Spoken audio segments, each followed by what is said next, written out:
All right. A day late, but we are here. What is going on, guys? This is Randall Thor 19, the man with the million with the Xbox 2, alongside my trusty co-host, the one and only Jez Corden from Windows Central. What's going on, Jez? Hey man, pretty tired today. God, it's been a hard couple of days, but we made it. Sorry I wasn't here yesterday, but I was very busy being busy and stuff. I'm here now, Being so it's busy all good. and stuff. I mean, it's okay. I mean, we're doing the podcast today, but stuff happens in real life. You had something you need to get done, and we moved the podcast to today. So hopefully everybody listens to it, and doesn't realize oh my God, Rand and Jez didn't do a show this week. No, we did. It's Thursday, you know. Yeah. So we have a lot of stuff to talk about tonight. Obviously, what we've been playing, but we're gonna get into Xbox One X being better than the PC. Is that a thing? Because I guess it kind of is. Halo 3 had its 10-year anniversary. We're going to talk about our Halo thoughts and talk about the future of the franchise and where it needs to go to reclaim some of that glory from the old days. There's also a battle brewing in the battle, Royale arena between Epic Games and Bluehole, and we're going to talk about that among a whole bunch of other stuff. So it's going to be a pretty good show, a lot to talk about. Make sure, if you enjoy the show, if you enjoy me and Jez, make sure you hit that like button, subscribe to the channel, follow Jez on Twitter. His link is in the description as always. And if you want, you can always use a super chat to questions so we answer right away or sponsor the channel. It's all up to you. Everything's greatly appreciated, though. So, Jez, before we get into the huge list of topics that we do have, what have you been playing, man? I'm playing Cuphead. I can't talk about it. So have I. Oh boy. Yeah. Can we talk about the preview levels? Because people can stream those. I'd rather not talk about that. I don't want to get in trouble. This is my channel. After I'd be the one getting in trouble. Yeah, probably. Well, I'd probably get in trouble too. But yeah, we don't want to get in trouble. But it's good. Maybe. I mean, I might say that if I was allowed to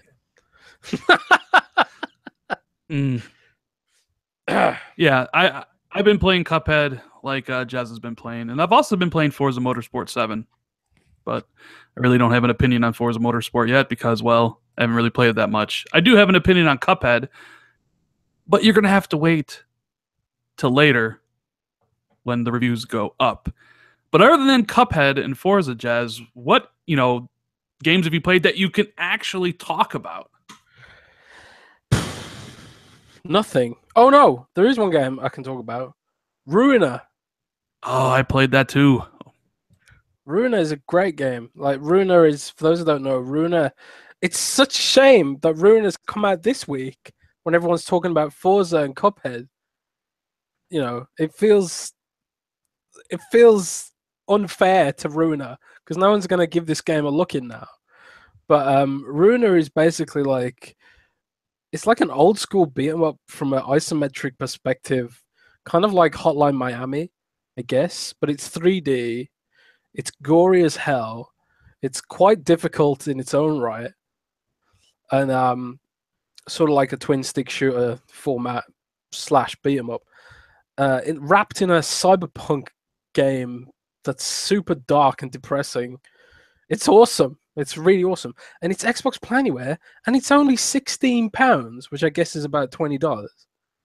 Yeah, it's $20 here. And I love IGN, IGN Japan gave it 10 out of 10 and said the only con was that it was too cheap. Too cheap. I mean, the game is a good price. It has a good length to it. I love the aesthetic of it, man. I love that cyberpunk aesthetic. I love those deep reds that contrast with those kind of dark blacks. And it is a blast to play when you get into the actual combat and how quick you have to be, dashing 5 times in a row, picking up a shotgun or a ice ray and just murking fools, but then quickly dashing back out. In um, slow motion. in slow motion, in gory detail, blowing people up. It is. Uh, I have a review up on the channel, as you know. I do these indie spotlights. I gave the game an 8.5.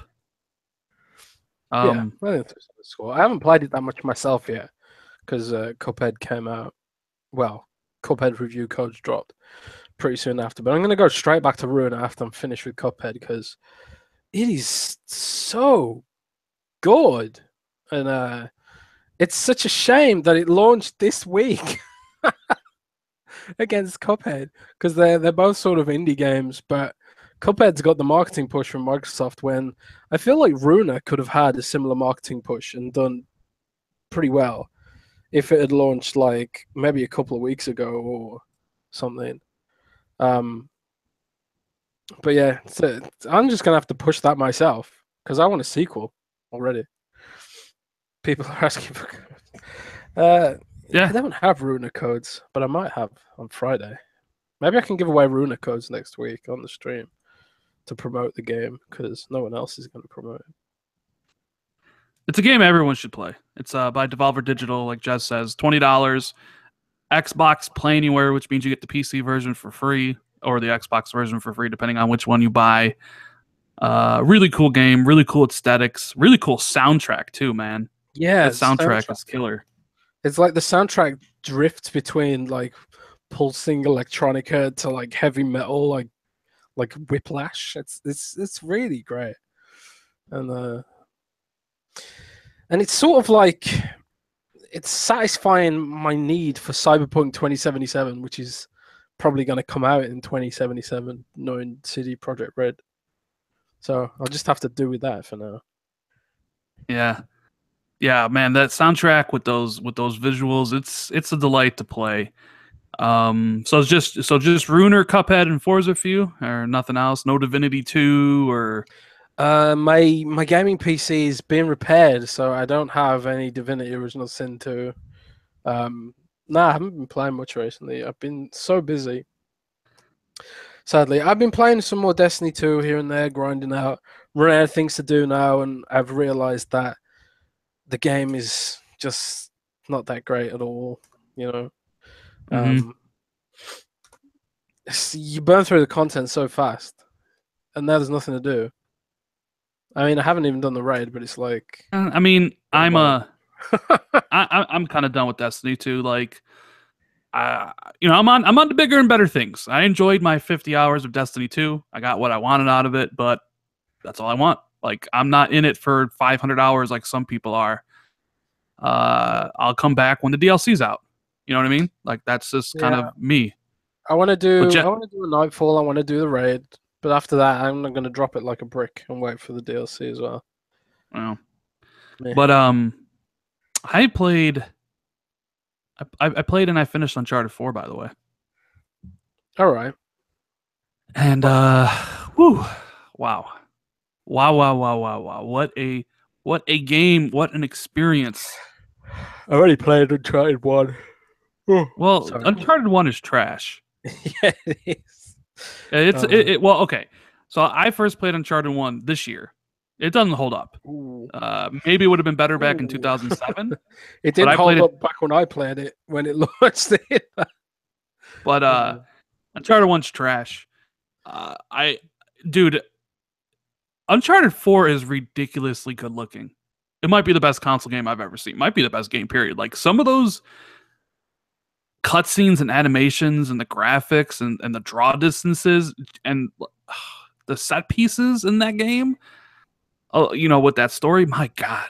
And you're I gonna don't know anything about it. I know literally nothing about it. I've not seen well, anything about it. you haven't seen anything about Uncharted I've never 4. seen a trailer or anything. I don't know anything about it. I think you'd enjoy it. I think you would because it's It's just very it's like an action adventure game shooter, isn't it? yeah So, like, yeah it is. It is. yeah. I think you would enjoy it though. But Jazz, I unseated Inside for my game of the year last year.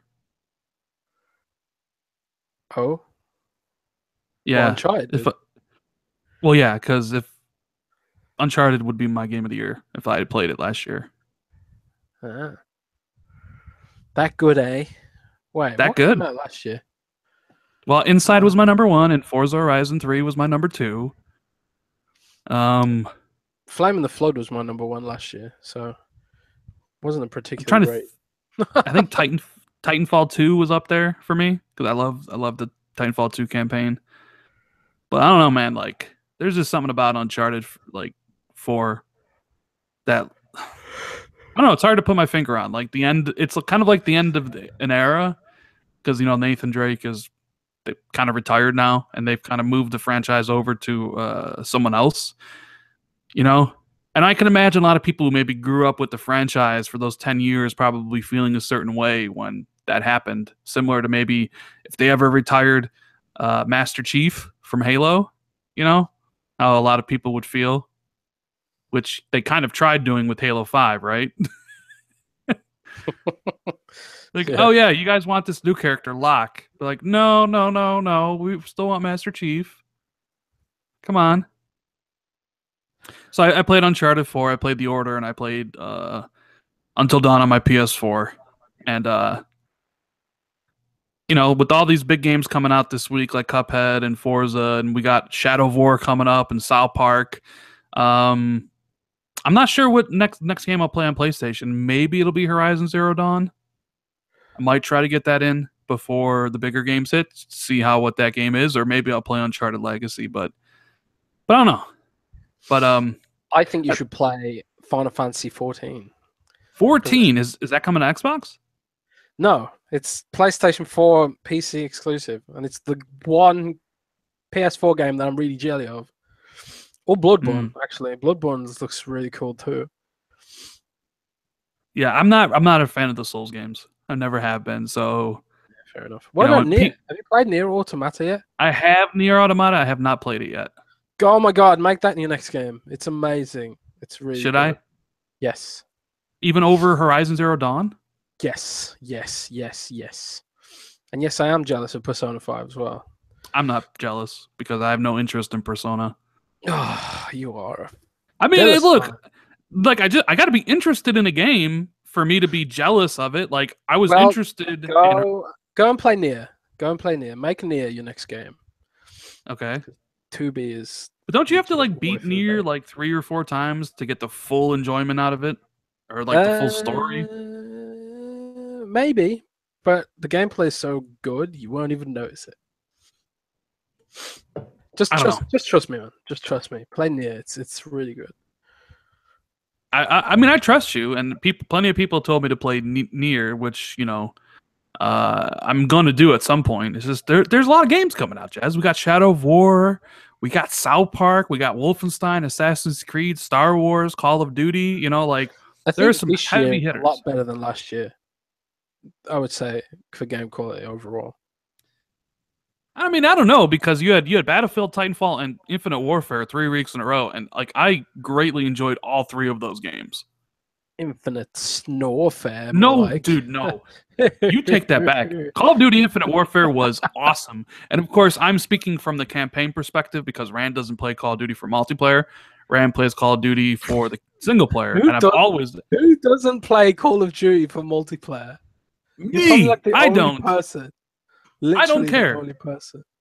They all can play multiplayer on that carrot on the stick. I like the way I play a game. I like finishing it, getting that experience, and moving on to the next game, finishing that, getting the experience, and moving on to the next. You could also play Hellblade. I have played Hellblade. I love Hellblade. Oh, no, you have played Hellblade. That's right. Love that game. Love that game. It's going to be tough figuring out my top 10 this year. I will say, though, what was my favorite game I played this year? What? The Last of Us. Bobby. Oh. I don't know what that says more about that Last of Us, a game from 2013, is the best game I played this year, or I still haven't played that either. Or is this year just? I mean, like, yeah, I know Last of Us is a seminal experience, but like, it's better than anything I played this year so far. And Uncharted 4 would be number 2. So like,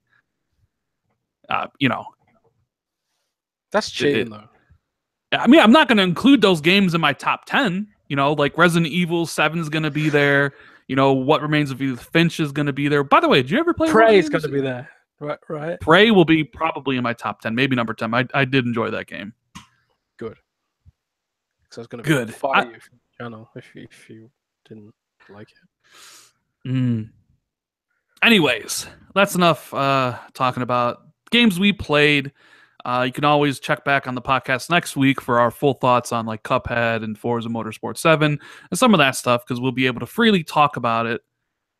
Obviously, the game will be out because I believe Cuphead releases worldwide tomorrow morning 6 a.m. at like 6 a.m. Pacific. Yeah. And the embargo lifts at 5 a.m. Pacific, which is weird. Oh, wait, no. It lifts at midnight Pacific. Oh, damn it. That means I got less time than I thought. Oh, well. Rand should get a room with his PS4. Oh, God. I just remembered something horrible. What'd you remember? There is a video of a dude having relations with the PlayStation 3. Oh, yeah. I remember that. You remember that. Yeah, I remember. It's burned under my skull, never to go wrong. Anyway, moving swiftly. Let's talk about the Battle Royale brewing between Epic Games and Fortnite. Because I think we should just get all the developers of Epic and Bluehole should just get together in a big field and have their own Battle Royale, and whichever developer is alive at the end gets the rights to the whole genre. Someone says, nice misleading title. What? The Xbox One better than PC? We'll touch on that. I mean, it's about Assassin's Creed. There's a question mark in there.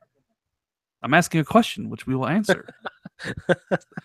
It's not like I put like a bunch of exclamation points and said Megaton or something, you know? So yeah, Battle Royale, PUBG, which is, you know, taking PC by storm. I think it's like over 12 million players, you know, 1.5 million concurrent.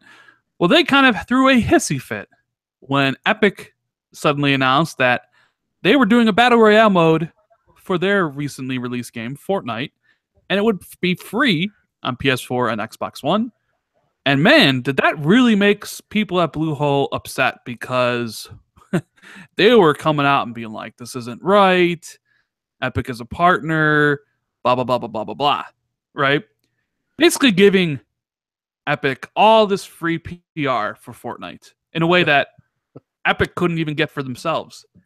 So then the 26th, which was 2 days ago, it went free on Xbox One and PS4, and I think it's on PC as well. So it went on, you know, people could play it there. And they had 1 million players day one. Not 1 million concurrent, just 1 million players, which is probably more than they ever had for the base game of Fortnite in one day. And people are now picking sides. Are you with Fortnite? Are you with PUBG? And people are saying, hey, maybe Fortnite can steal the audience on consoles. Jez, what are your thoughts about all this stuff? Huh? I said, what are your thoughts about all this bull going on between Bluehole and Epic and everything? I don't know. I mean, I got that press release in my inbox in the morning, and I got up, and it was like, Bluehole responds to Epic Games' Battle Royale mode, and it was just like, wait, what? What are they doing?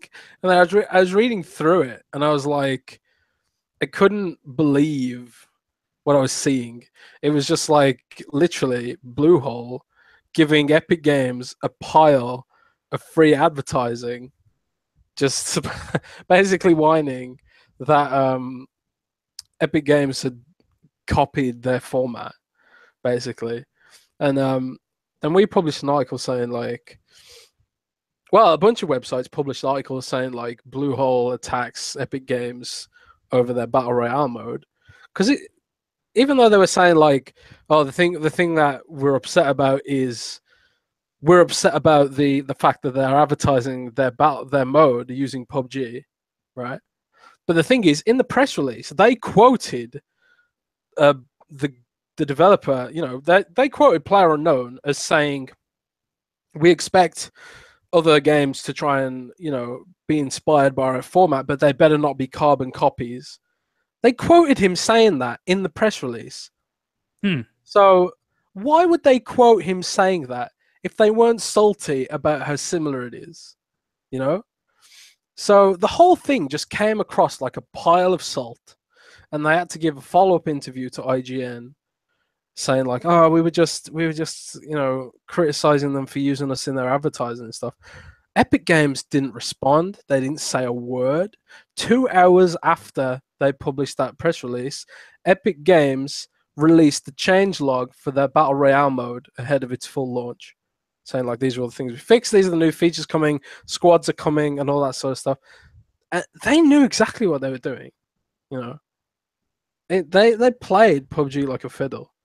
They sure did. It kind of shows like Bluehole's naivety and stuff to have done that. It kind of reminds me of like other smaller devs that have blown up and not really understood how to handle the pressure, and like Hello Games and the hype over No Man's Sky. It kind of reminded me of that.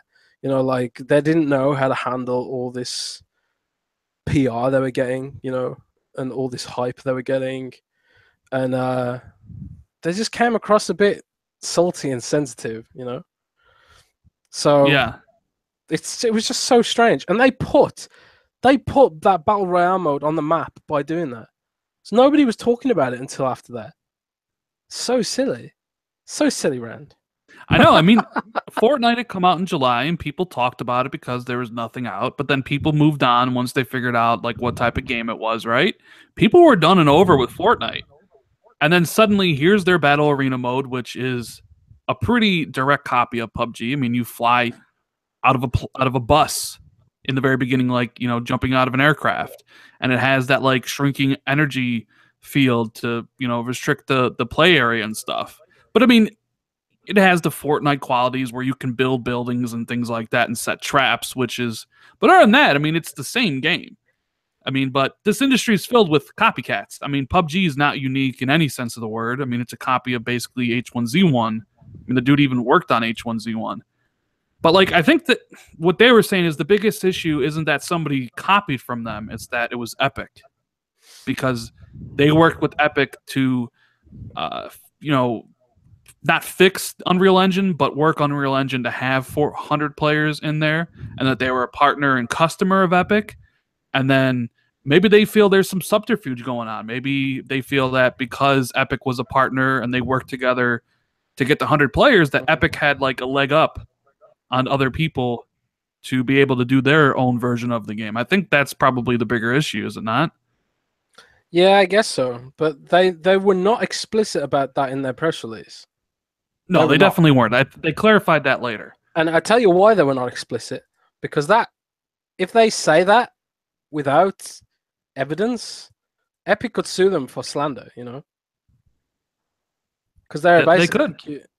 Yeah, they'd be accusing... They could be Epic Games of corporate espionage, basically, and violating some kind of law, which would probably fall under slander laws and stuff like that. So you can't just make that kind of claim. But they hinted at it.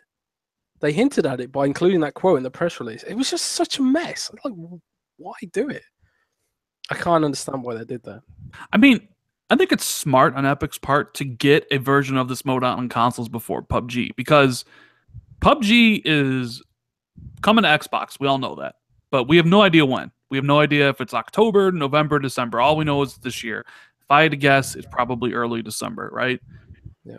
And so there's an opening, not only on Xbox because there's no Battle Royale game, but PUBG is not coming to PlayStation for a long time, if ever.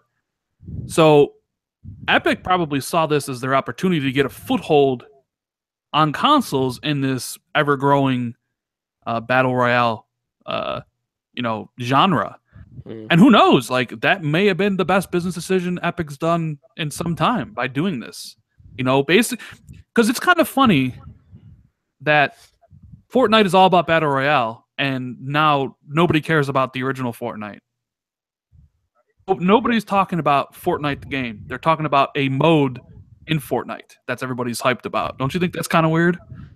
It is weird. It's almost like they've pivoted because maybe they realized that Fortnite's base mode wasn't that fun or was kind of lame and didn't really have any longevity.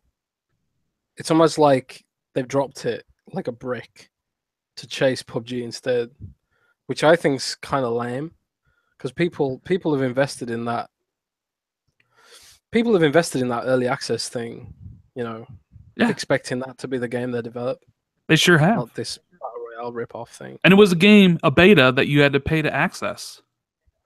Yeah, which I paid to access like an idiot. Yep. I mean, and now you're wondering if the battle royale mode is the mode that takes off. Are they going to ship development from Fortnite proper to Fortnite Battle Royale?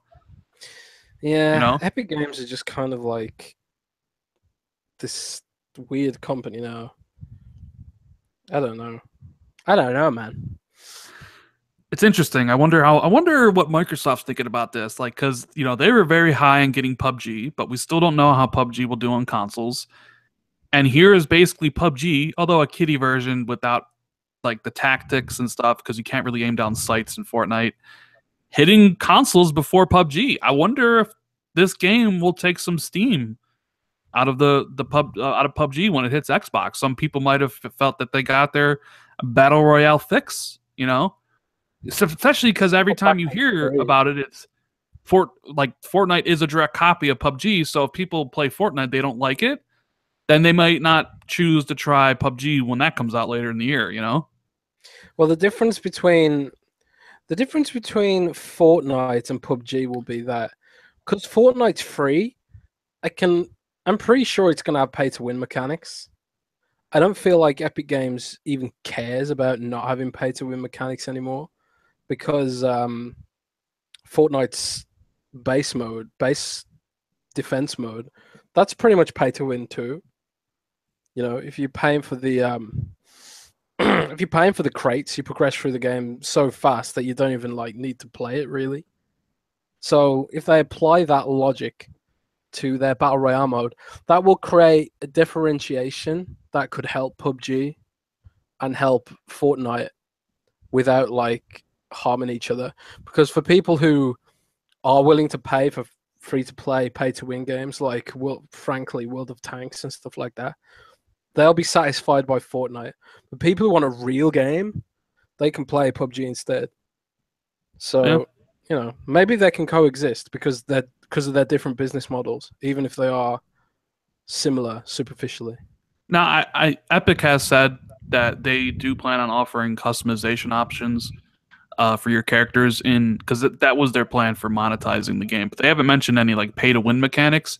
Just that you'll be able to buy clothes and stuff for your characters. So yeah, we'll see. I don't trust it just seemed so weird because to me, you have PUBG, the king of the mountain, at 12 million sold, breaking records, on top of the world, and they get upset about a game that's beneath them. Or they should, they should have appeared higher than it all. Everything should have been done privately. You know what I mean? I didn't understand why they went through the press, because by giving all this attention to Fortnite, you're basically lifting that game up and putting on the same stature as your game, even though they're not, right? Now you also give all this attention to Fortnite, so people who don't even know about it are suddenly like, oh, I want to try this out. I thought it was a terribly miscalculated PR move. That stuff should have been done behind closed doors. It should never even have been brought up in discussion because it only helps Fortnite, basically, because it certainly doesn't help PUBG.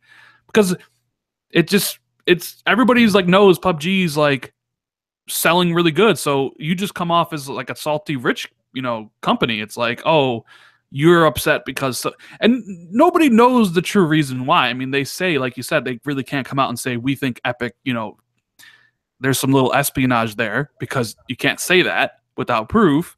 So it just comes across as petty, like somebody stole their idea and are saying, oh, this game's like PUBG. They should have just never mentioned anything and just did it all behind closed doors. So yeah, that should have done. I mean, I haven't seen a single person say that what Bluehole did was a good idea. I haven't seen a single person say that. No, or even try to argue that point, because it isn't. It is, So yeah, definitely not. But big trailer released today earlier, Jez. I don't know if you saw it, but Red Dead Redemption 2 released their trailer. Rockstar just does whatever the heck they want because they're Rockstar. Did you check it out? I haven't seen it yet. No, I've been knee deep in this review, so I haven't had a chance to watch it yet. So I'm gonna watch it after this podcast, I guess, when I go to bed. Looks really good. I think it was running on a base PS4, so I can only imagine what it looks like on an Xbox One X or a PS4 Pro. Rockstar are they make great games in my opinion. Red Dead Redemption was a fantastic game. Um, is there Rockstar are one of those developers that are just in a league of their own, like CD Projekt Red and maybe Blizzard. They just make games that just shatter sales records and blow everything up and change the landscape of gaming. Like, like The Witcher 3, they were saying like they were chasing Grand Theft Auto as their sort of the game they wanted to match, and now you're going to get Red Dead Redemption 2 chasing The Witcher 3, for that sort of gameplay breadth and depth and open world craziness. And and then you're going to get Cyberpunk 2077, which is apparently several times larger than The Witcher 3. It's like these devs are in another league, right? and it's going to be incredible to see what they put out. But are there any rumors that you know of about Rockstar enhancing the Red Dead 2 for the X? Well, I had that marketing document, didn't I? I had the marketing document from last year that said Battlefront, Call of Duty, and Red Dead would all be 4K on the X, and Battlefront 2 is 4K on the X. Call of Duty is 4K on the X, so isn't it? I think it is. Or yeah, it is 4K on the X. So if the rest of that document turns out to be true, then yeah, maybe we will get Red Dead on 4K on the X as well. Because I mean, just in that trailer, like that game looked great, and it's like I'm just imagining what that game would look like on the X or the Pro or even like a really high end PC. Ooh, If it comes to PC. I mean, if it does come to PC, so the game's supposed to launch next year. They didn't give a date other than like spring or whatever. So I'm assuming May. And if you have a game coming out around then, I recommend moving your game. You know, Yeah, like but Red Dead if 2 will bulldoze everything. right, if like Microsoft comes out and says Sea of Thieves is May 20th, and then Rockstar's like Red Dead Redemption is May 10th, you move Sea of Thieves out of May. Like Oh yeah, you don't want any game coming out because they're just gonna eat everything alive. Like that's what Rockstar does. But that game was supposed to come out this holiday. Remember? You remember how packed this holiday was? It was like Destiny, Red Dead, all these other games, and then Red Dead moved, and it was like, oh, well, there's kind of a void now. good. They did it to help those other games. Yeah, What good guy Rockstar. But when do you think it was? When do you think Red Dead was going to come out? Like knowing that it was delayed, but like, and where all these other games are at. What do you think Rockstar was looking at as a release date if they were going to come out this year? I don't know, man. Maybe November, December. They're probably like the biggest heavy hitting games usually come out in November, don't they? But they probably thought like, I don't know, maybe they didn't want to go head to head with Battlefront 2 with the Star Wars marketing push and stuff like that.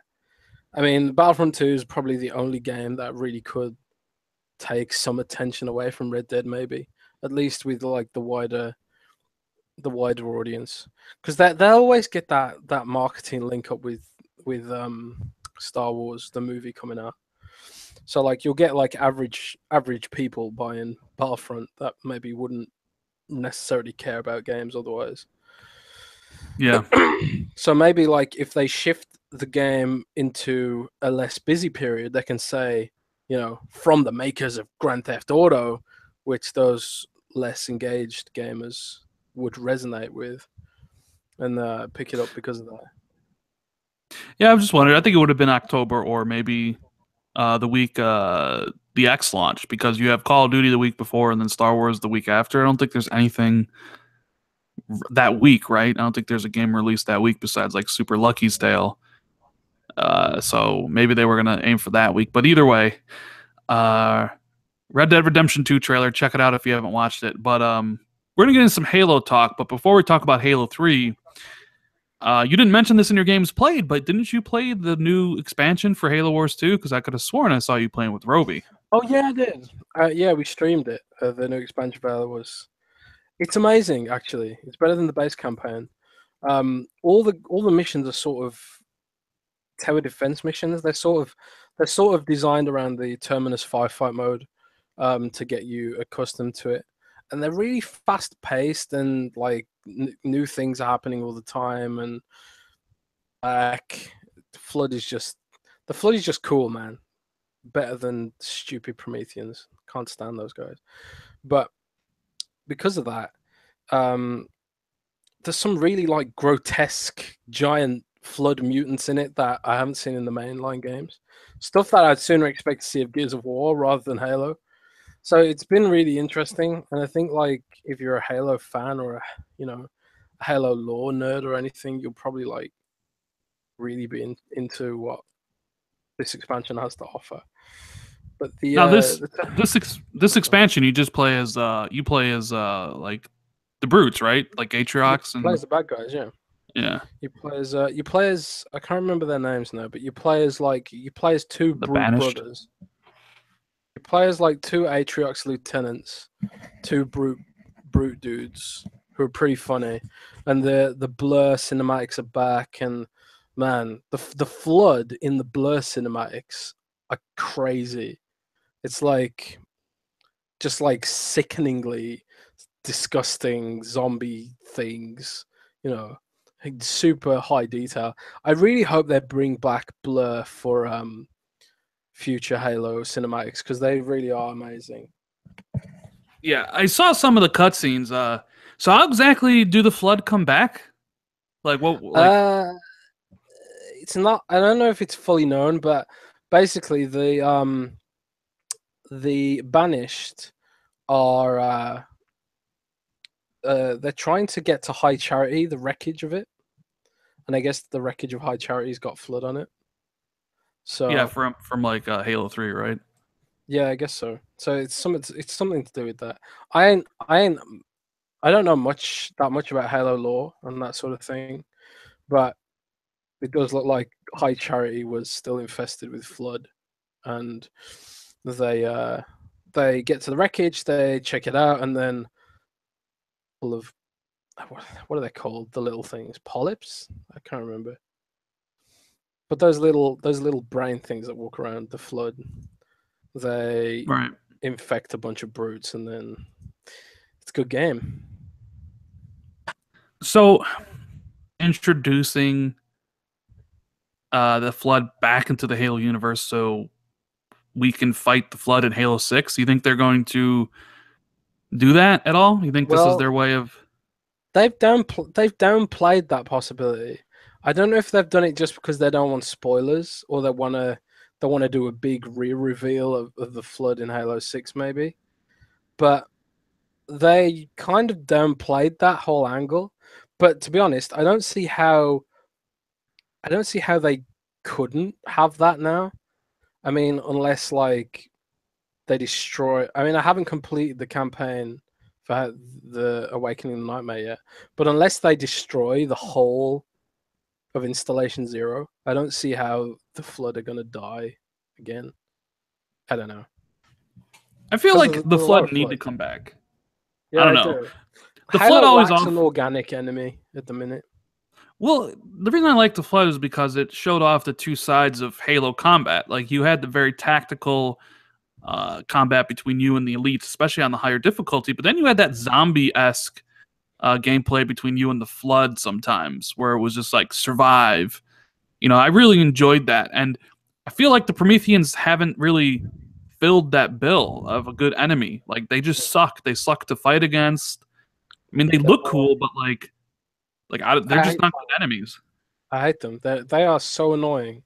I just hate them so bad, and I hope Halo 6 doesn't have them. It's like I like the Flood because when you shoot them, they explode. You know, it makes your weapons feel more impactful. Like when you fire a rocket into a group of flood and they explode and all their body parts go all over the place. That's like more interesting than a Promethean vanishing in a fiery flash of light. I don't know, man. I just don't like the Prometheans. I think they're really dull. I've never Yeah. liked them. Well, okay, so let's talk about Halo because we talked about the Jez's experience with the Awakening and the Nightmare expansion, but Halo had its 10-year anniversary 3 days ago now on the 25th. I want to ask you your thoughts on Halo, and then eventually I give mine. Are you that big of a Halo fan, or something tells me that you don't really care too much about Halo, though? I'm not a huge Halo fan. You know, like I didn't even know it was Halo 3 10-year anniversary. I'm not a big Halo guy. Never have been. I always felt the games were kind of, I don't know, straightforward. Personally, I prefer like the darker shooters like Metro and Bioshock and stuff like that. Half-Life 2. Um, I always felt Halo was a little cartoony. It always annoyed me, like the grunts speaking in English and like the humor. I didn't like that. Halo's too happy. The game's too happy. Although there are moments in Halo that I really enjoyed, like the end of Halo 4 was really moving and stuff like that. But overall, I'm not a huge fan because I think part of it is that so much of Halo is not in the games. It's in the books and all that sort of stuff that I just can't be bothered to invest in. I think that's a big mistake. I think that's a mistake for Halo that they've let the lore get, like the licensing stuff has sort of taken the story away from the games. Because like I could barely understand what was going on in Halo 5 because there was just so much stuff that was from outside of the games. Right. But I don't know. I don't know, man. See, for me, Halo is Xbox. Halo will always be Xbox. I play on Xbox because of Halo. It's the reason I got it. I got it for Halo 2. I felt the hype for that game. Bought it, fell in love with the multiplayer. My first true experience with the multiplayer. But then Halo 3 was just the most hyped game ever for me. I don't think any game could ever reach that pinnacle of like me being that excited. Like waiting in line at GameStop with the 300 other people, right? People with, their TVs out playing LAN matches, waiting, everybody just having a good time. That marketing campaign for Halo 3 with the Believe stuff, absolutely incredible. And I think that's like one of the last times or a few times like Halo and gaming in general has kind of crossed over to the mainstream. People like news channels were covering that as an event, and it was just this huge thing that'll never be replicated. Even though Destiny 2's out and Destiny 2 will go on to sell more than Halo 3, I don't feel like Destiny is nearly as hyped as Halo was. Then again, it was 2007. The gaming market isn't as saturated as it is now, so there's a whole bunch of other reasons. But I don't know, man. I love me some Halo. I got my copy at midnight, came home, beat the campaign before I went to bed, and it was just Halo all the time. And I look forward to new Halos. Like I'm really looking forward to Halo 6, even though it's not been announced. We both know that there's going to be a new Halo game. And Halo 5 was a great multiplayer game, and the story was kind of lackluster. I'm waiting for 343 to put out a Halo game that has amazing multiplayer with the amazing campaign. Because it seems like they can do one, but they can't do the other.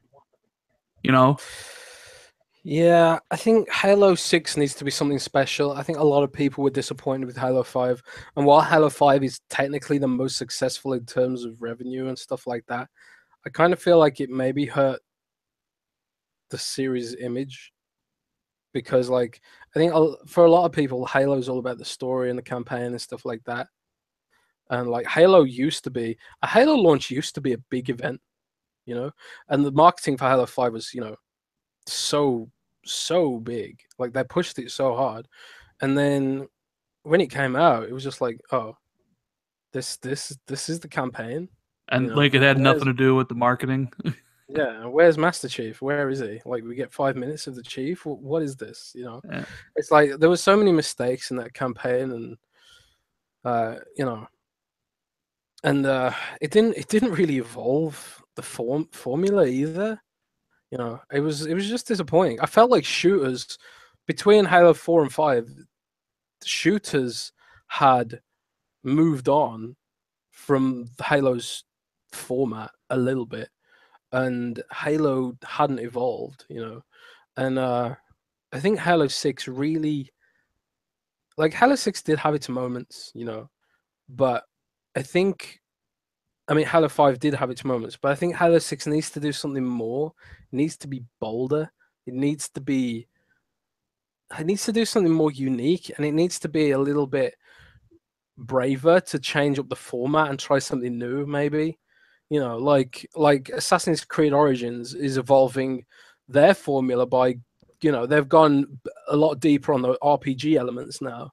So like in Assassin's Creed Origins, there's like a proper leveling system now, and there's loot and crafting. Loot. And all Well, that loot. stuff. You know why there's loot? Come on now. I mean, loot's in every game, right? I don't know. Yeah, but I just mean, like, they've tried to turn it into more of an RPG now, and I don't mean loot crates. I mean, like, you kill a boss and you get a weapon, an epic weapon for doing it. That didn't happen in the old Assassin's Creed, and yeah, it's like he says, all Assassin's Creed, No. they borrowed from The Witcher 3. They've evolved, but they've evolved their formula at least. I want Halo to do the same. I want it to do something a bit different. Evolve a bit, add some new mechanics or some new systems instead of just run and gun with split up by the occasional vehicle level. So if you were making the next Halo, what would you do? Like, how would you go about it? If I was making the next Halo, I think I'd make it like, I don't know. I'd add an RPG layer, let Chief upgrade his gear and his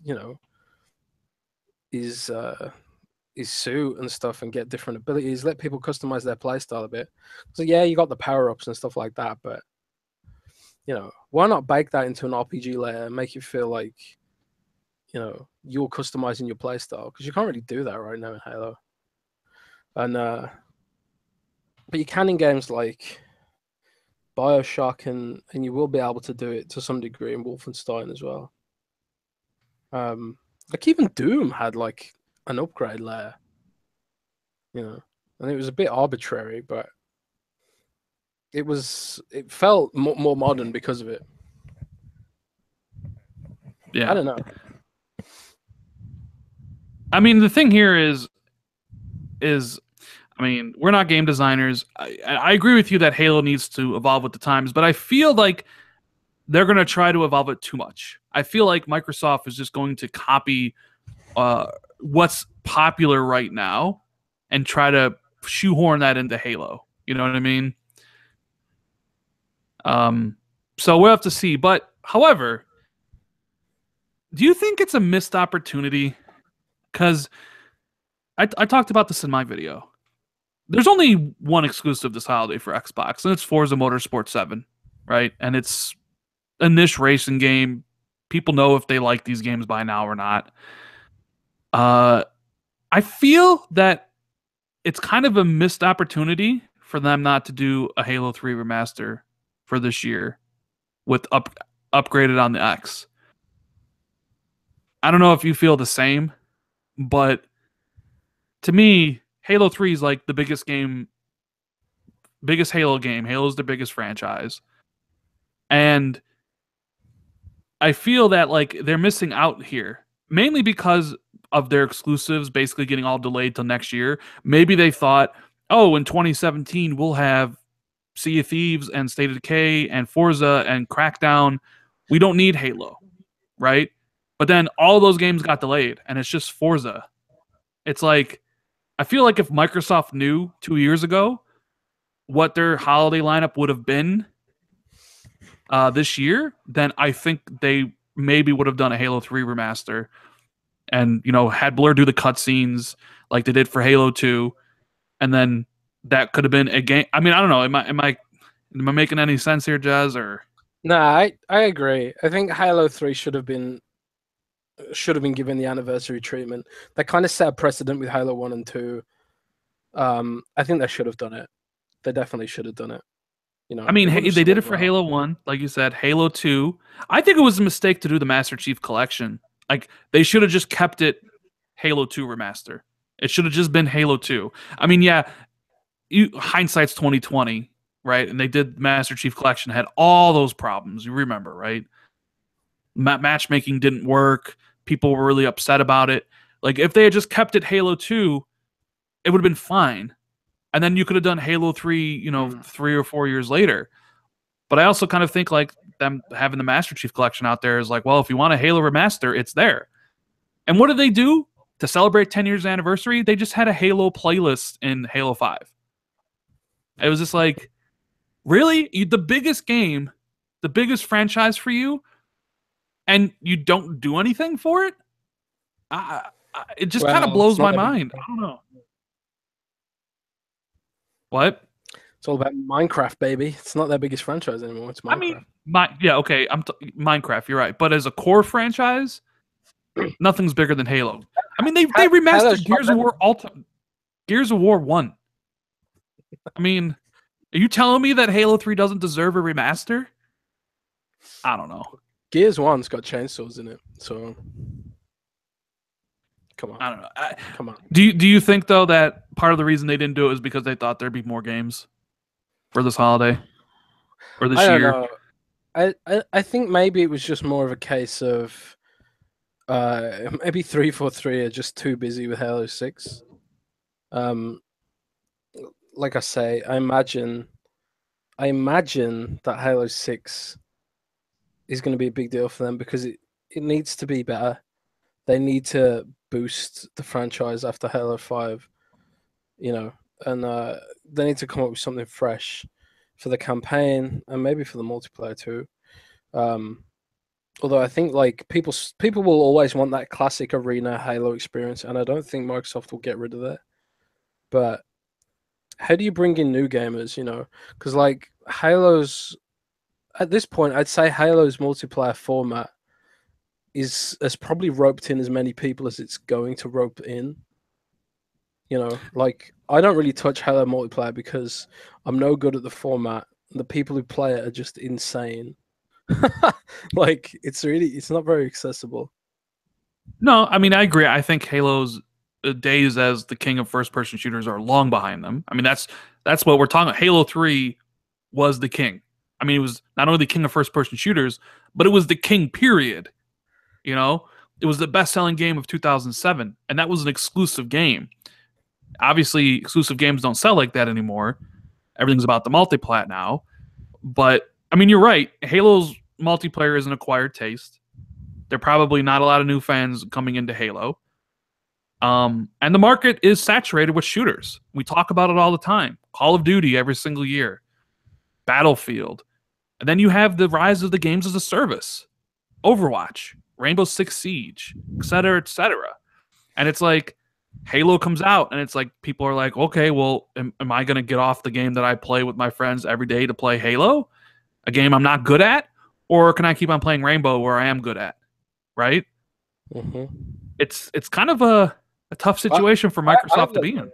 I have that dilemma with Battlefield because like I'm competent at Battlefield 1, and when I switch over to a different shooter, I just get owned. Like especially Halo, I'm just not good at it.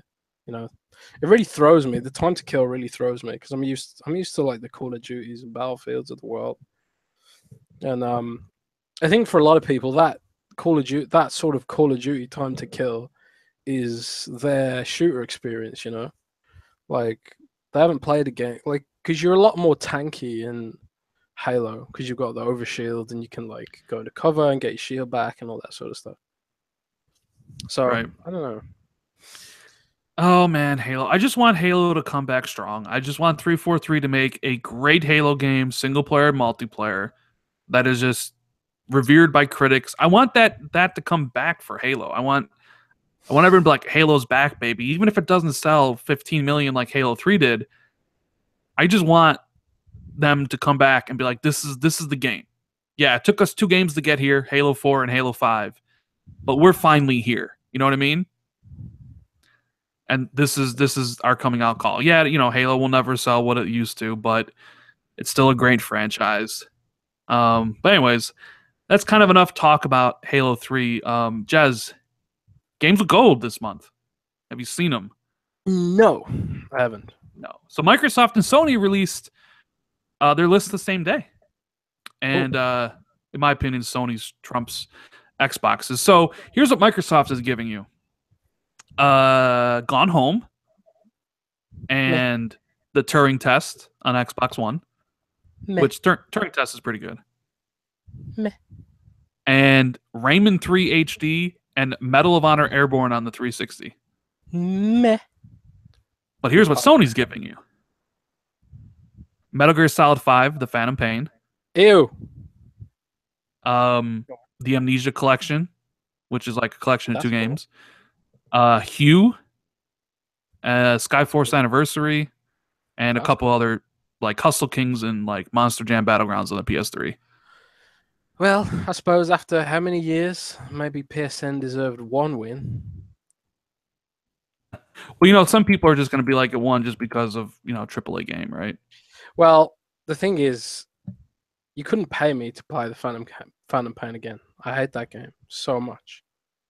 But I'm a salty Metal Gear fan who didn't get his finale.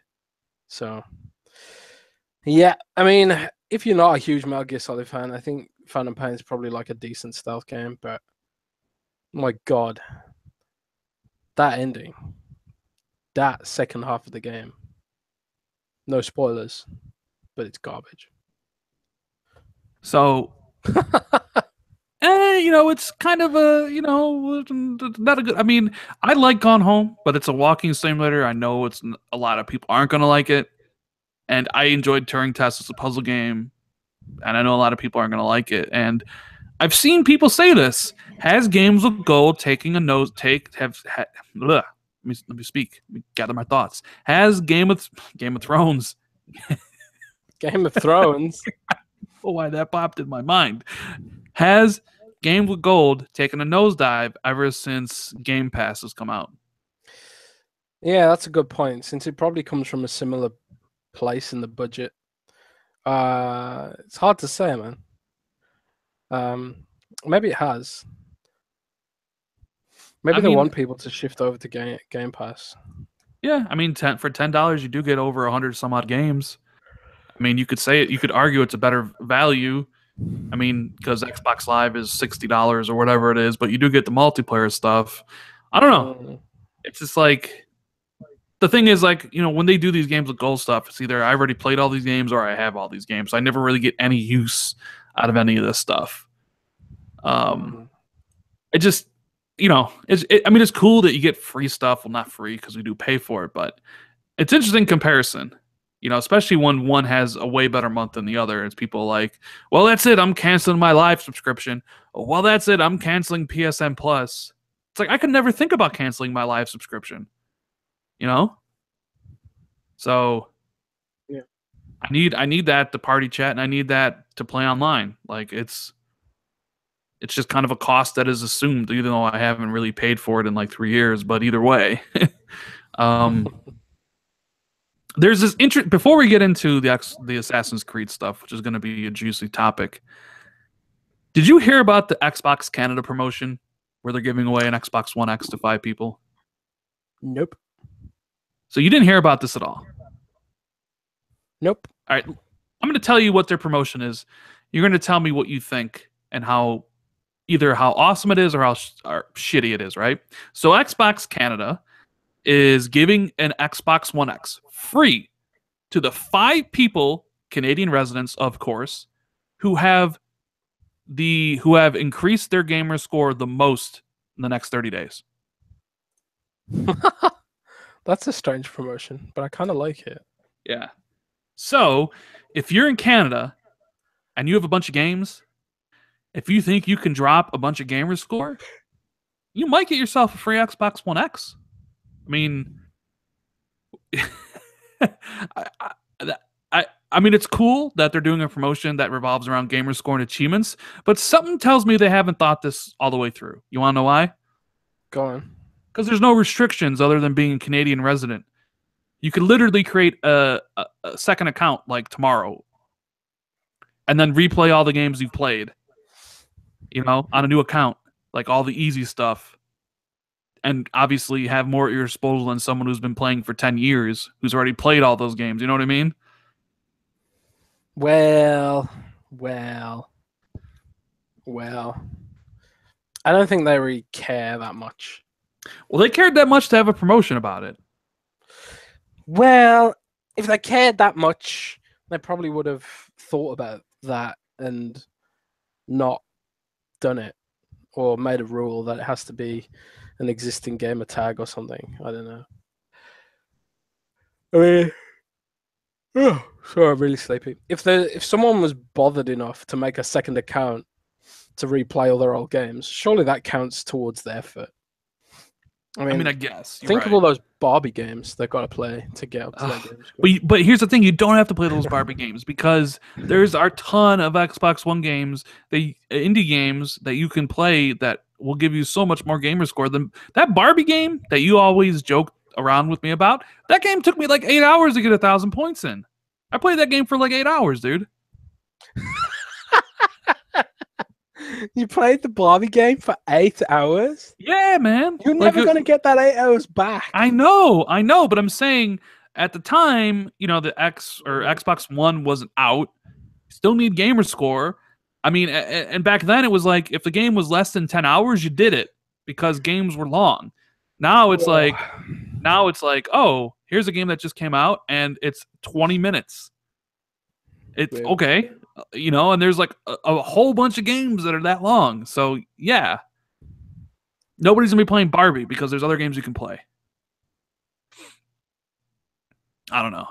I think it's cool that they're like promoting gamer score and stuff, but it's like, and I'm sure there are gonna be like five people in Canada who are achievement hunters that are gonna be like, all right, I just want a free Xbox One X, right?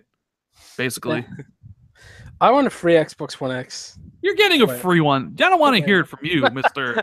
I'm getting a review copy. Might be getting. What about Rand, huh? What about me? What about Rand?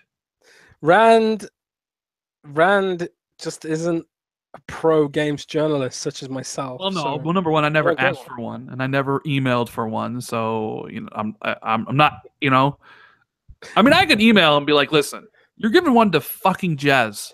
So give one to me. Give one to good old Rand.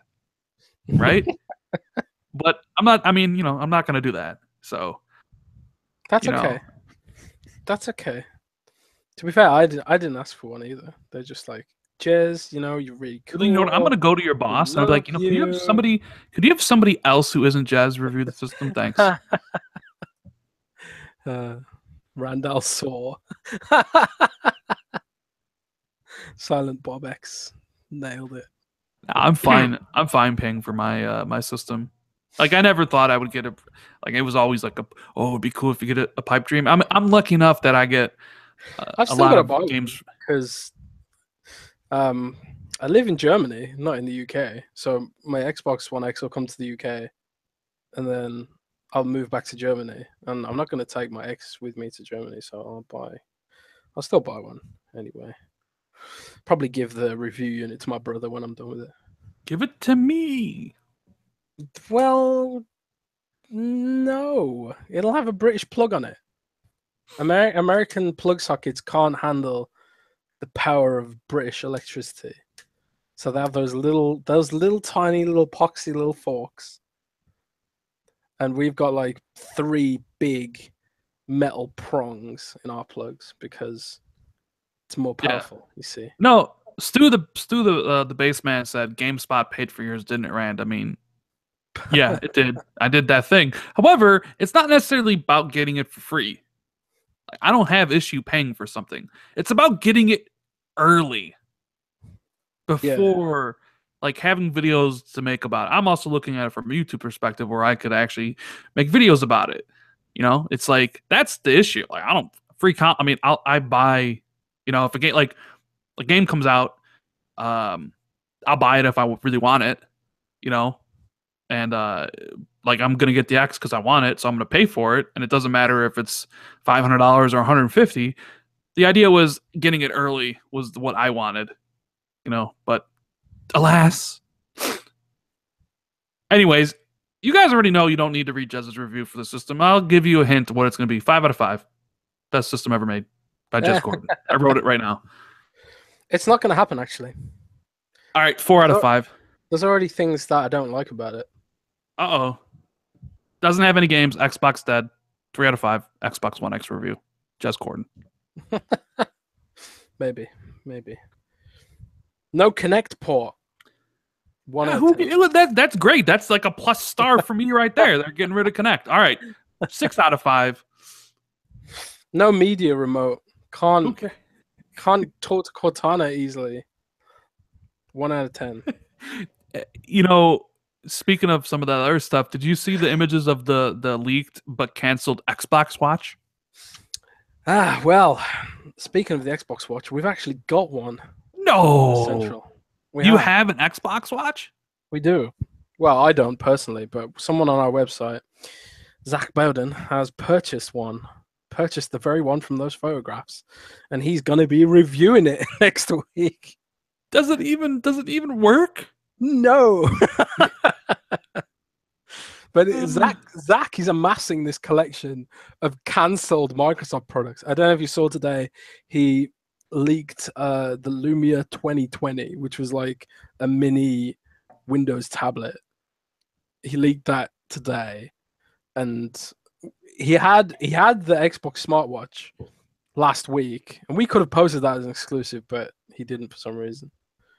And then he bought it, so he's gonna try and get it working or something.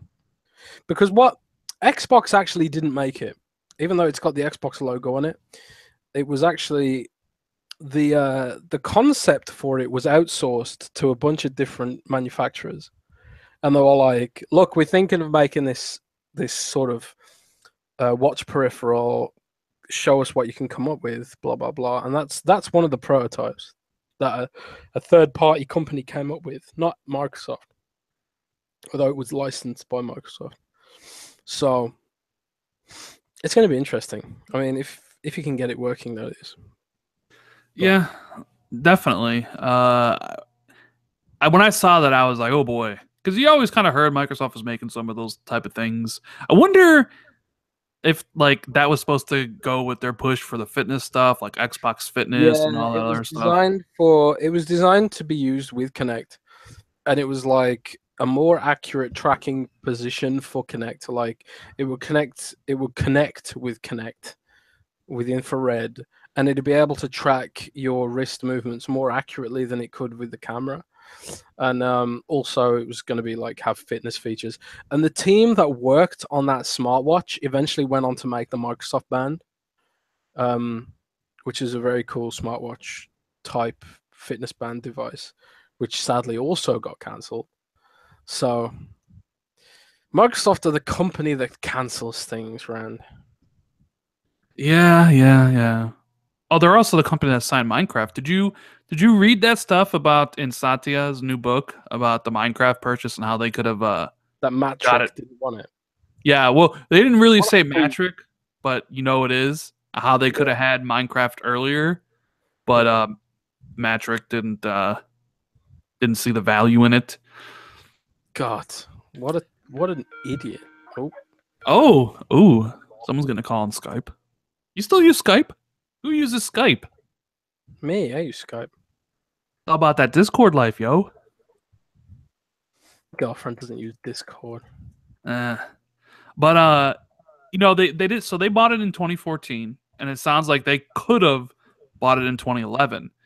Now, one could make the argument that what if Microsoft did buy it in 2011? Would they have sabotaged its growth? You know what I mean? Because Matrick would have been in charge. Maybe they would have had more different ideas for Minecraft as a franchise rather than when Phil bought it and was the head and they're kind of doing it for something else. You know? Maybe Microsoft buying it when they did was better for the game, and if they had bought it earlier, it might not have taken off. You know what I mean? Yeah, And it's interesting to speculate on what could have been and what should have been.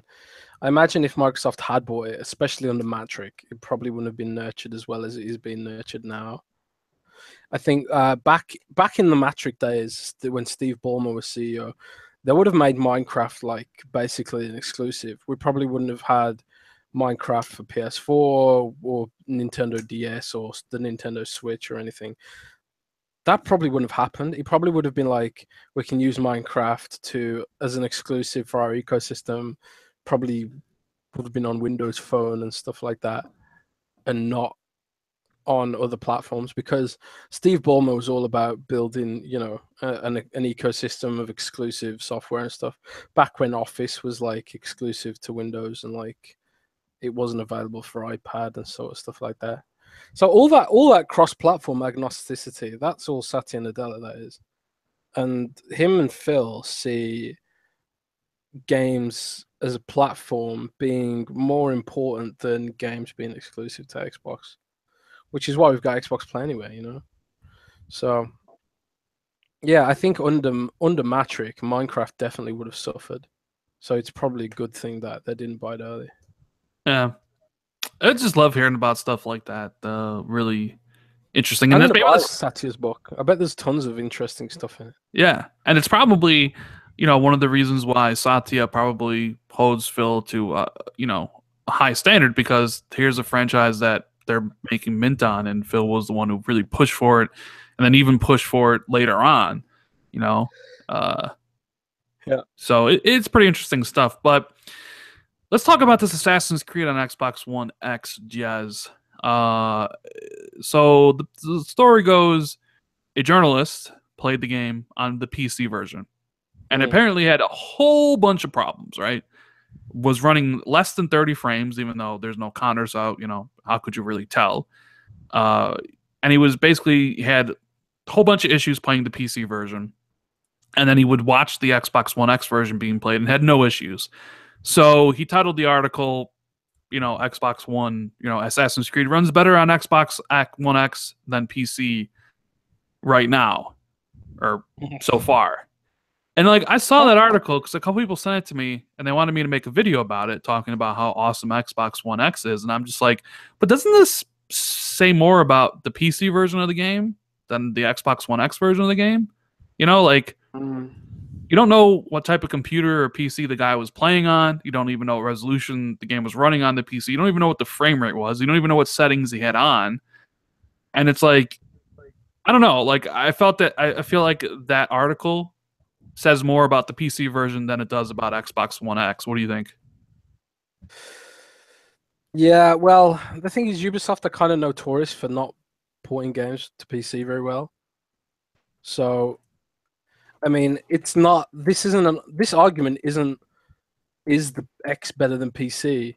The argument really is, are developers just being lazy when it comes to their PC ports, and that's been true throughout, recent history.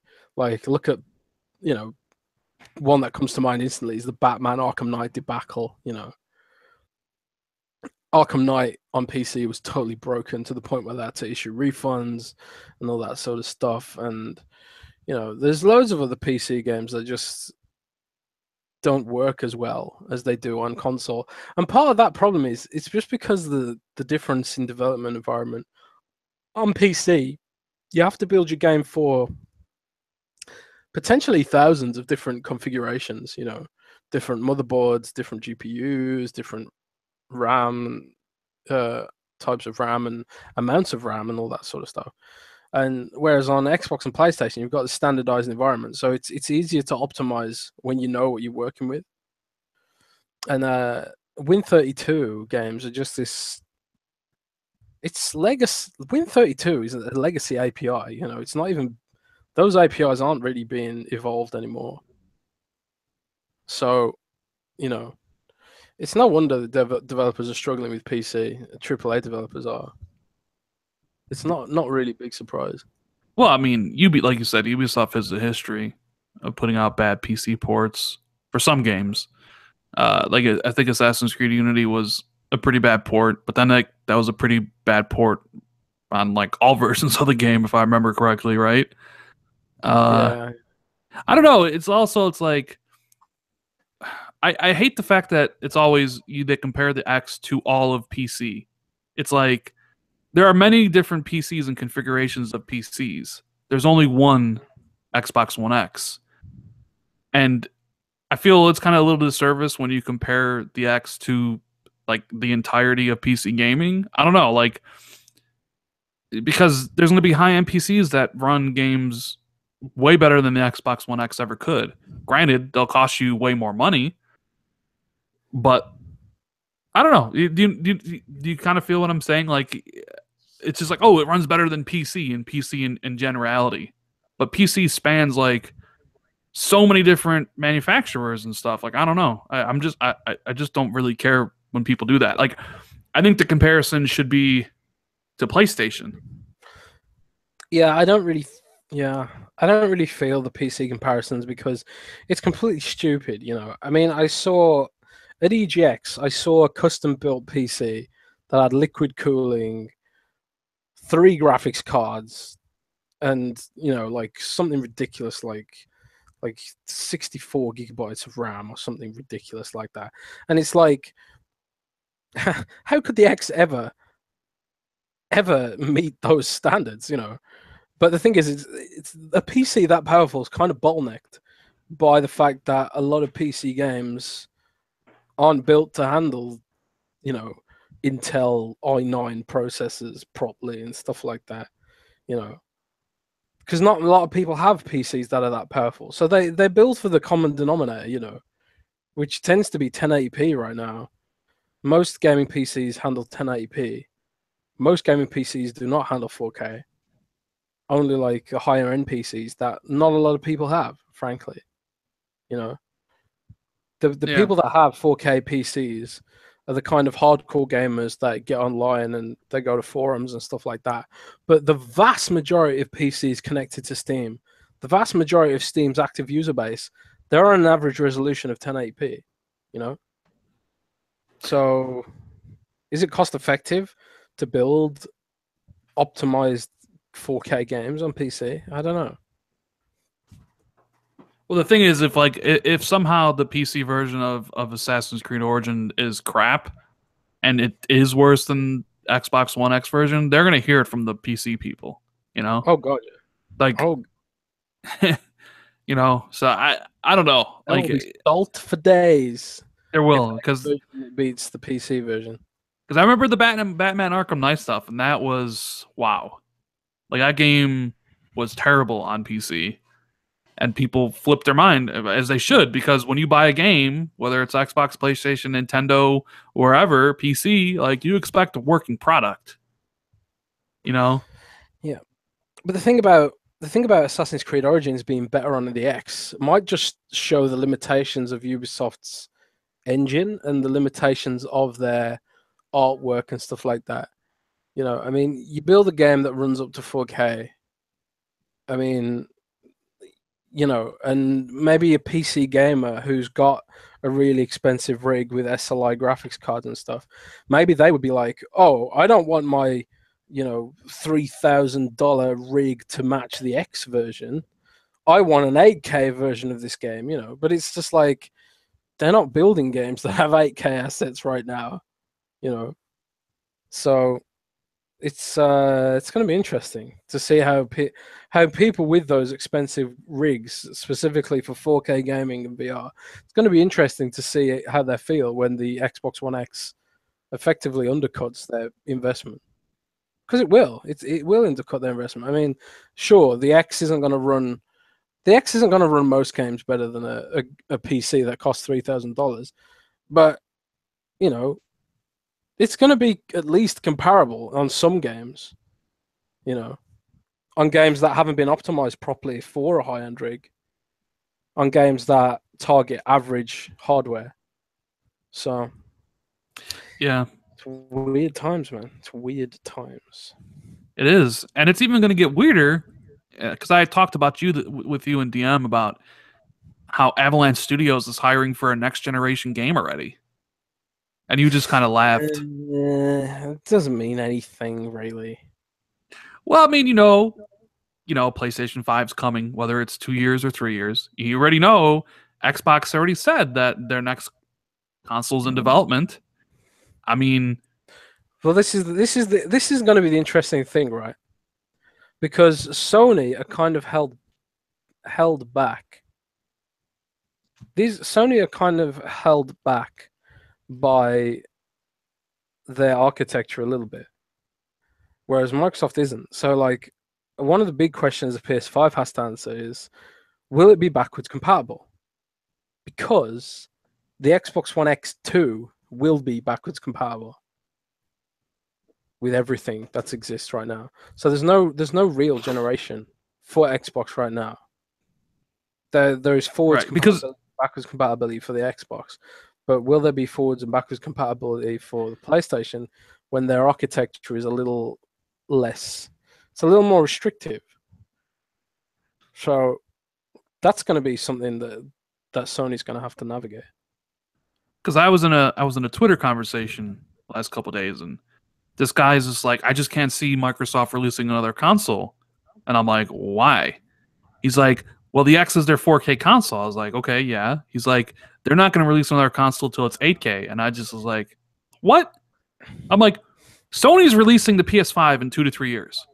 Microsoft will be releasing a console that is, as powerful, if not more powerful than the PS5. They're not just going to be like, well, we did 4K, so now we're just going to wait till 8K and not put out a console to compete with the PS5, right?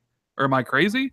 No, you're right. I mean, yeah, so it's like there's going to be new consoles in 2 to 3 years, and Avalanche is already hiring for these next-gen platforms, although I highly doubt they know what Microsoft is doing, and I highly doubt they even know what Sony's doing at this point, right? Square Enix and the Final Fantasy people have talked about like next-gen projects. So, like, it almost kind of feels like with a couple developers and publishers talking about this, like, this gen's coming to a close. And I'm just kind of curious, is the PS5 going to be 2019 or is it going to be 2020? Because I think it's one of those 2 years. I don't think I think they'll release it before 2021. And then Microsoft, even though they're releasing the X this year, when are they releasing the next system? I can't see them letting Sony have a year on market to themselves. Like, I can't see them letting the PS5 be available by itself everywhere in the world for a year. So, like, in my imagination, like, PS5 comes out in 2019 and Xbox One X2 comes out in 2019. No. I mean, but think about it. Like, no way. I know it's too soon, but like maybe they know PS5 is not coming out to 2020. So then, okay, so in 2020, that's 3 years from now. I'm just saying, like, I see no scenario where a new Sony product is available without any competition for an entire year. I just can't see it. It's hard to say. It's really hard to say. So, like, you saying 2019 for the PS5? Well, okay, so Pacter's gone back and forth. Originally, it was 2020. Then it was 2019 because he says that Sony want to sell the PS4 for as long as possible. So it's just a matter of 2019 or 2020. He thinks 2019 I'm not even sure. He flip-flops all the time. But like 2019 would be, you could put it out there and then you could release the 25th anniversary PlayStation in 2020 because that is the 25th anniversary. And then sell the console again. But I don't know. Like, I feel that Sony, with the PS3, they made the decision to never let Microsoft have a year ahead of them, right, on the market, because that really helped the 360. Can you imagine if the 360 and PS3 launched at the same time, and the 360 had all those Red Ring of Death issues? But you could go buy a PlayStation if you wanted to, because you didn't have that back in 2005. Yeah. Right? So I feel like Sony's like releasing they're on their own schedule. they're going to release it whatever. But I'm more interested in what Microsoft's doing for obvious reasons, right? So I'm thinking to myself, we have the X this year, but if Sony releases the PS5 in 2020, I fully expect the next Xbox to release that year. And I honestly think the PS5 is 2019. I expect the Xbox 2 in 2019. I just don't think there's a way Microsoft's going to let them, on the start of a new gen, because that would basically be what the PS5 is the symbolism of start of an entirely new generation. And I know Microsoft's like, we are no more generations. I don't believe that. Well, I believe that they believe it. I'm just saying, the PS5 is going to be start of a new one. Like, I would expect a new Xbox to come out at the same time. I don't know.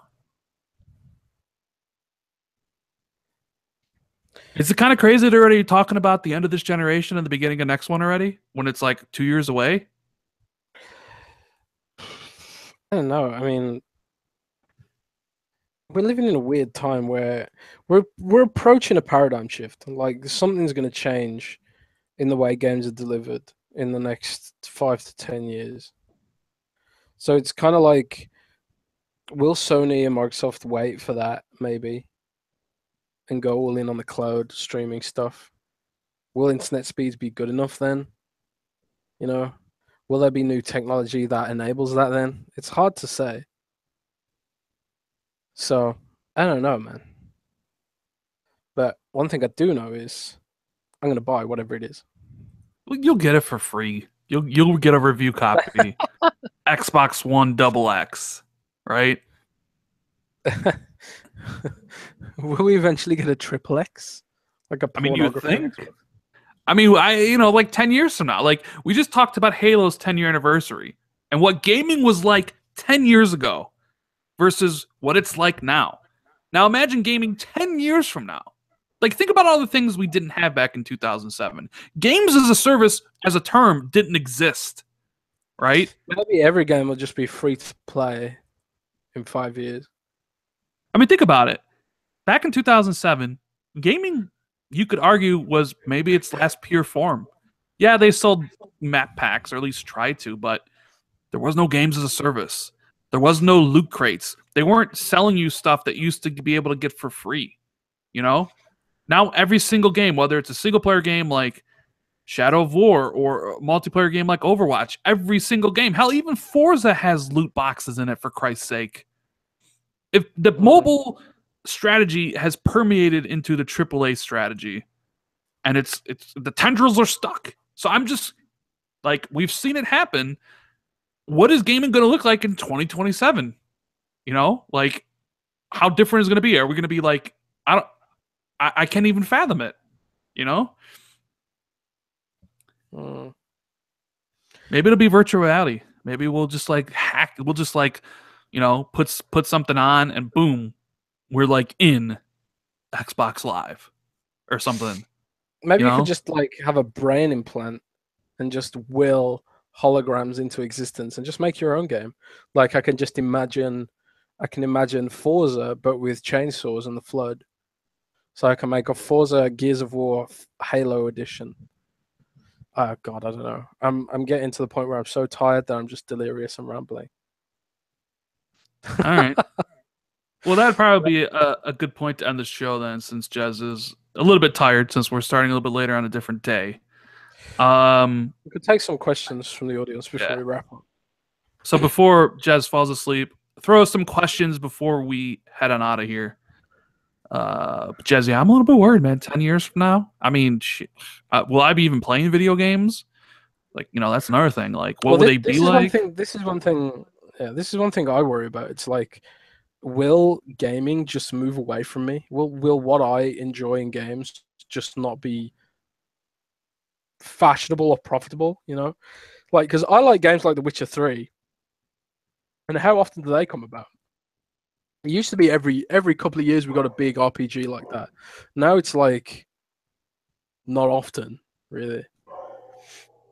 All right, so we have Everything's a question. Game as a service. From Uncompetitive. Will Xbox One X be final Xbox? No. No. It will not be on the next one. Yeah. Rain City Gamers wants to know, how much will Fortnite impact PUBG? and on Xbox. I think it'll have I think it'll impact it. I'm just not sure in what direction. Maybe people play Fortnite Yeah. and really like it, so they like Battle Royale, so then they're willing to try out the leader in the genre.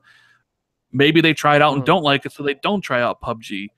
Maybe it creates that audience on consoles for Battle Royale, so when PUBG comes out, there's already people waiting to play it. I'm not really sure. It's going to have an impact. I'm just not sure if it's negative or positive yet. Yeah. Would you rather?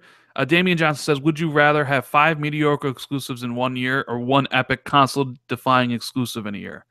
That's easy. One epic console-defining exclusive over 5 mediocre ones, right?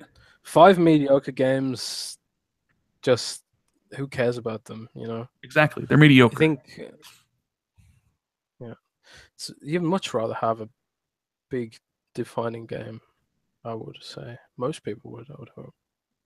Greg wants to know price on next-gen consoles. Well, Sony's done pretty damn well pricing their systems at $400. So I feel confident that the PS5 will be $400 at launch. And seeing as Microsoft has a fetish of launching their consoles at $500, Xbox One X2 will be $500. Depends, man. I mean, if we move away from native hardware, they could probably like release a cheaper console that has like just interface for streaming your games over the internet, like a set-top box or something.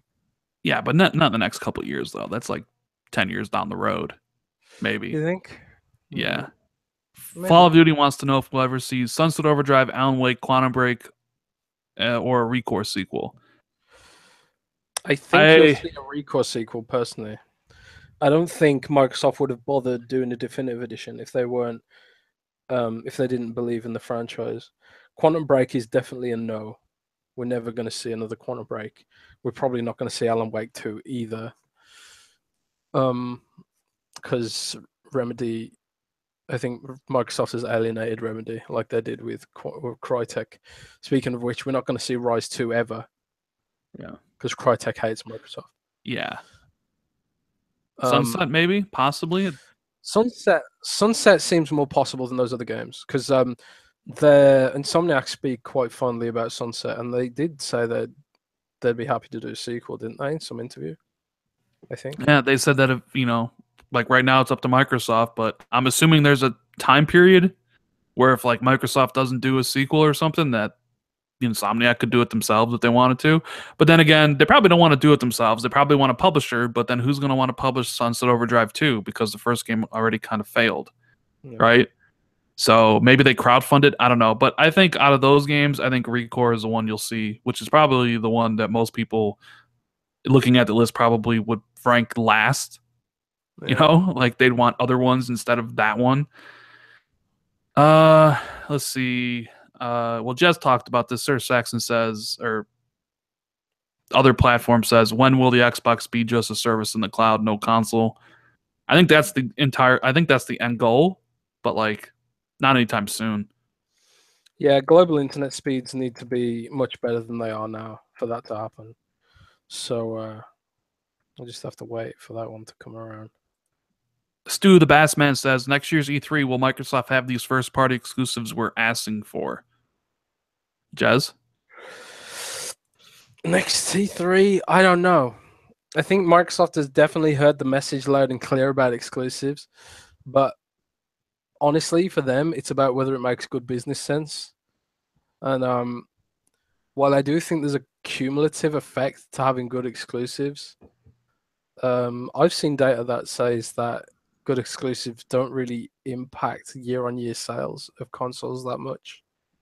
So it could be that Microsoft just looks at the raw data and decides, let's just try and make some service-driven games to make money and focus on building the platform for third-party developers instead of trying to make games that compete with Uncharted and God of War and stuff like that. Because frankly, I don't think Microsoft is capable. I don't think Microsoft is capable of building in-house exclusives that can really get on the same level of celebration as games like The Last of Us. I don't think Microsoft is capable of that, sadly. So I mean, here's the thing you know about Microsoft at E3 next year. They have to announce something new, first party wise, because all their games will have been out, or at least coming out. Mm. So they'll have to show stuff for the holidays and for the next year. So they got away this year basically showing nothing new besides Ori 2, which isn't coming out for another 2 years. So next year they're going to have to blow the lid off some stuff.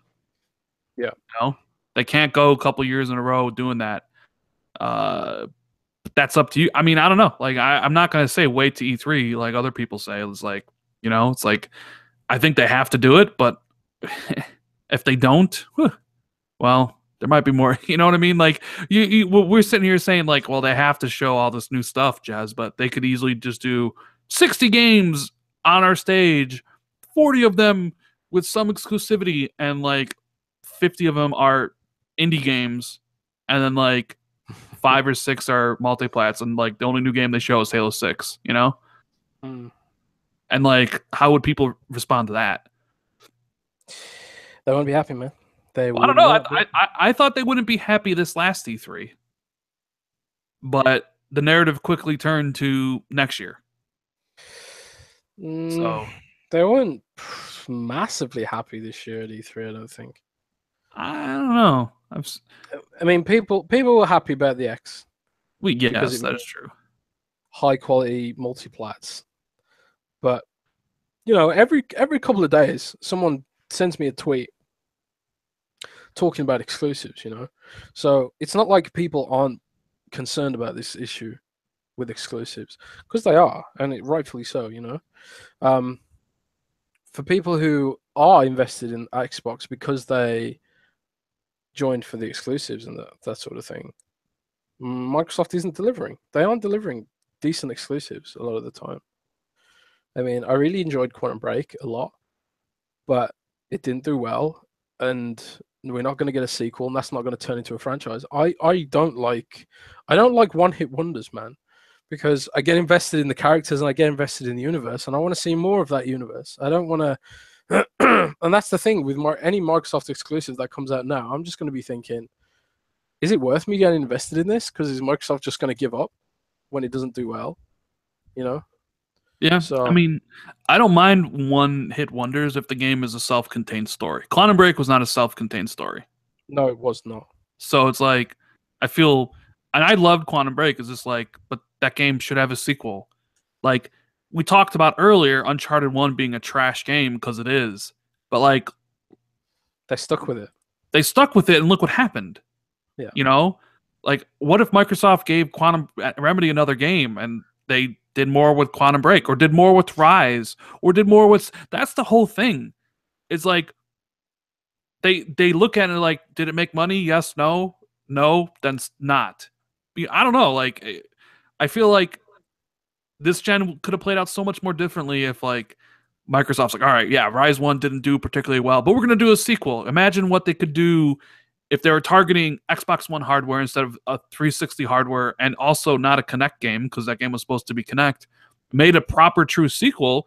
Who knows? That game as a franchise could be huge. Same thing with Sunset Overdrive. Same thing with Quantum Break, but they gave up. They threw in the towel, and it's kind of disappointing, obviously, in my opinion. I agree. Now, we're holding on to the fact that, like me and Jess said, we both agree that a ReCore sequel is coming.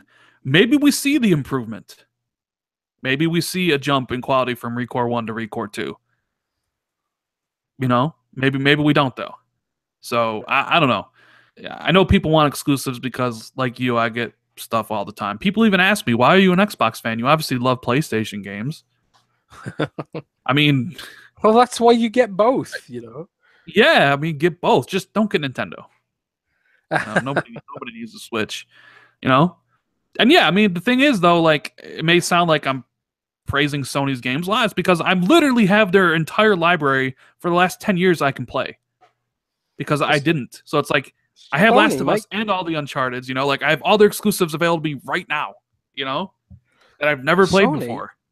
Sony just make good games. They cut good deals for exclusives, and they understand what the core gamer wants. And because they appease the core gamer, they get to control the narrative to some degree. Microsoft doesn't seem to care about that audience. You know, either it doesn't care or it's just not competent at fulfilling the needs of that audience. The hardcore gamer sort of audience, the Bloodborne people, you know, the kind of people who want to play these big franchises that are like basically Hollywood action movies but playable, you know, like Uncharted and stuff. Microsoft just doesn't seem to be capable of fulfilling that niche. Yeah. And it's a powerful niche to have because they are the ones who talk on social media and advertise and influence, you know. And the problem with that is it's not something that Microsoft can measure very easily. You know, they can't. Microsoft is a data-driven company, and they can't measure the impact of the influencer angle. You know, there's less games to talk about on Xbox. But the thing is, a lot of people are going to be talking about how the X versions of the games look now, so they are going to get some of that back. But Well, I mean, this week and this weekend will be. I mean, there'll be a lot of Xbox talk with Cuphead and Forza. You know, because those games are coming out. But you're right. A lot of the talk will center around Star Wars Battlefront 2. Look how great it looks on the X. You know, yeah. look at all these great 4K games with all their wonderful 4K textures and, you know, all that stuff. Whether, in my opinion, it should be about like, whatever. We've talked this down to death. Jez is tired. He wants to go sleeps. So thank you guys for all your questions. Me and Jez will be back at it next week on the regular scheduled day, Wednesday. So what is that? The October whatever. I'm not even sure what day it will be. Thank you guys for hanging out with the podcast. If you enjoyed it, please hit the like button and subscribe if you haven't already. Make sure you follow Jez on Twitter. Link is in the description. What can people look forward to from you this week, Jez? Any articles besides a Cuphead review and whatnot? Not a great deal, I don't think. Next week might be a little bit quieter for a change. Wait and see. I'm preparing for the Xbox One update. All the new stuff that's coming to that, you know. So. And the thing is, you'll be able to talk about it on the podcast when you get it. You're gonna be like, Rand, I have the X, and it's amazing. Well, I'll be under embargo, man. So no X. Yeah, but I mean, the embargo will lift at some point. Yeah, that's true. That's true, man. Anyways, guys, you know, as for me, look forward to a Cuphead review. That'll be going up when embargo is up. And make sure you subscribe for all the video goodness. We really appreciate everybody stopping by, hanging out with us. And we will see everybody next week for episode number 26. When is Jen Rand going to get on Weapon Wheel? I've been on Weapon Wheel. I don't think Jess has, but I have been. I don't know when I'll be on next. But anyways, thanks for hanging out, guys. We'll see everybody next week. Have a good one. Thanks, guys.